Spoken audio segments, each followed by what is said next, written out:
Coucou et bienvenue dans cette nouvelle vidéo. C'est le début de l'année et le début de l'année, évidemment, c'est le bon moment pour, non, pas prendre des bonnes résolutions, on les tient jamais de toute façon, donc ça sert à rien.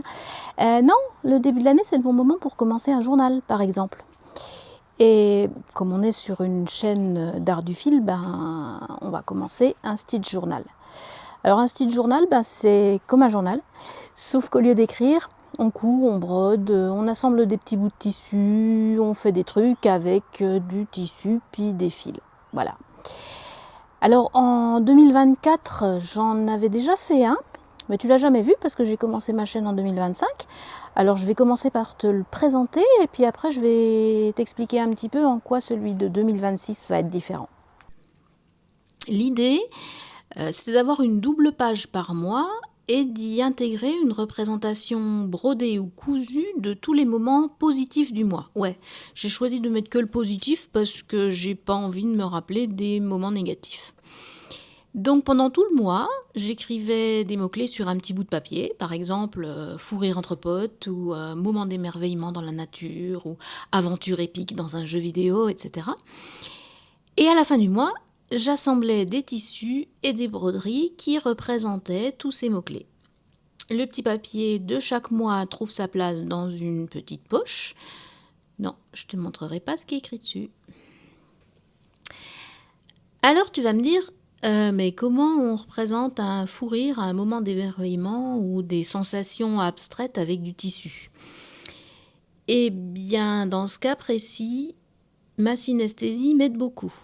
Parce que oui, je suis synesthète. Synie, comme on dit affectueusement. Alors t'inquiète pas, c'est pas grave, c'est pas une maladie. C'est une condition neurologique qui fait que pour nous, les 5 sens ne sont pas très bien séparés.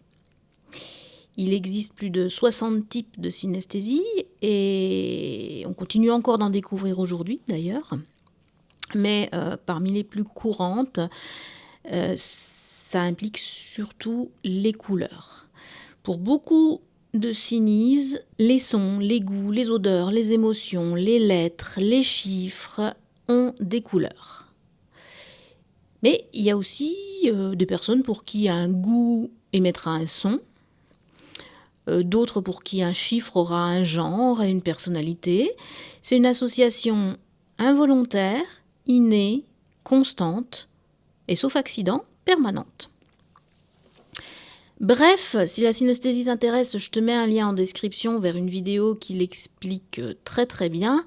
Mais tout ça pour dire que pour moi, les lettres, les chiffres, les jours de la semaine, les mois de l'année, les émotions, les odeurs, les personnes et plein d'autres trucs ont des couleurs, des formes et des textures. Et voilà comment je peux résumer chaque mois en une double page de broderie et de petits bouts de tissu de couleurs différentes. Donc le but, c'était de tout exprimer par des couleurs, des formes et des textures, de ne pas broder d'autres textes que le nom de chaque mois. Parfois, les pages cachent des petits secrets, des trouvailles, des souvenirs, des petits trucs mignons qui me sont arrivés au cours du mois ou que j'ai trouvés au cours du mois. Et puis je me suis fixé un impératif, mettre au moins un cœur sur toutes les pages. Parce que je les aime bien, pour tout ce qu'ils représentent. Et j'ai pas fait de stitch journal en 2025, mais ça m'a manqué.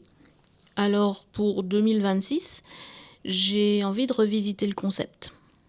En 2024, j'avais préparé d'avance 12 doubles pages de coton blanc sur lesquelles j'allais broder chaque mois. Mais cette année, j'ai envie que la base de chaque page soit déjà de la couleur du mois concerné. Comme ça, j'ai pas besoin de broder de quel mois il s'agit.